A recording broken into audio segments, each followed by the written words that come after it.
Kain tayo. Shout out po sa lahat ng madalas kumakain na nag-iisa. Yan. Sa lahat po na madalas kumakain na nag-iisa dyan, I know the feeling. Yan. Ito pa yung ulam natin ngayon.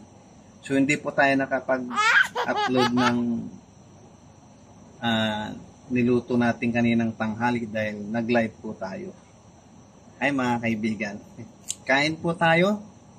So, sa lahat ng madalas kumakain na nag-iisa, parehas po tayo. Welcome. Hindi totoo yan. So, ang ulam po natin ay konting perasong soup po. Ay, hindi totoo yan. Tsaka pinusit na kamatis. Yan. Paborito ko po yung kamatis. Yung pinusit sa kamay. Ganun lang, nilamas sa kamay. Yan po ang masarap sa kamatis. Kasi yung katas ng kamatis, yun, lumalabas. Yeah. Paborito ko po yan. Pinusit na kamatis.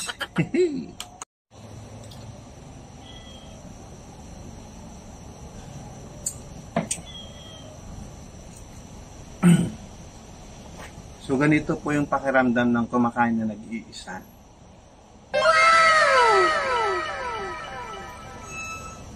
Kaya alam ko po yung madalas kumakain na nag-iisa, ganyan po yung sari-saring pumapasok sa isip.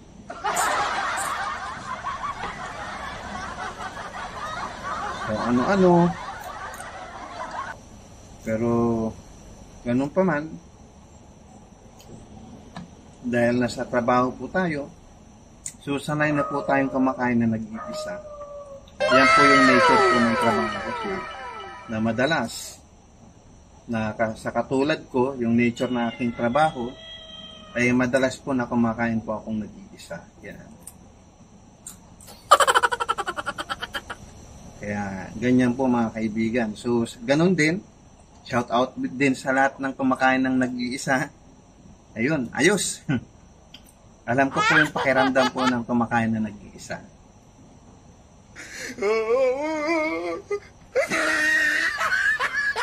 At madalas po, siyempre yung katulad ko yung nature ng trabaho, security guard, yun po. Lalo na kung nag-iisa ka, hindi lang yun. So marami po yung kumakain na nag-iisa. Madalas siguro malamang yung ating mga kababayang OFW na madalas po nating sinasaluduhan ay isa rin po sila sa mga madalas na kumakain na nag-iisa.